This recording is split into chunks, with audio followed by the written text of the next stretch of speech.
He was out making every second count, chasing every last vote, because Benjamin Netanyahu needs them.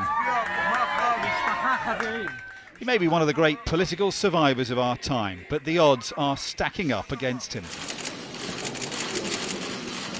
He's fighting for his political life, but perhaps also his freedom, beset with corruption scandals and indictments hanging over him. He's battling with this ex-general, Benny Gantz, head of the Blue and White Party, with a spotless military record and reputation for honesty. But after elections 6 months ago, this was Netanyahu's biggest problem, and still is. Bouncer turned politician, ally turned rival, Avigdor Lieberman.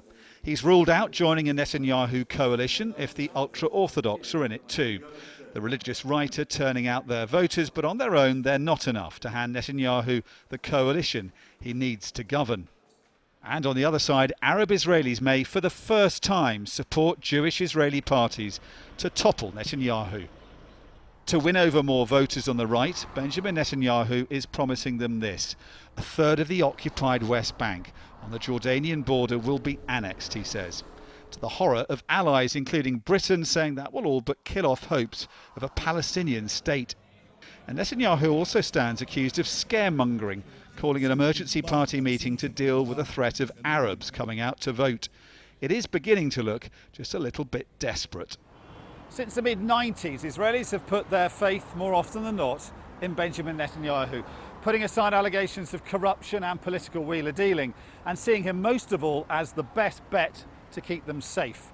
But after that failure to build a coalition in the election 6 months ago, his luck has started to look like it's running out. The great political operator may have more lives left, enough deals up his sleeve just to build a coalition and win a record 5th term in office. Or perhaps after so many years dominating the region's politics, it may soon be time to bow out. Is the Netanyahu era drawing to a close? Dominic Waghorn, Sky News in Jerusalem.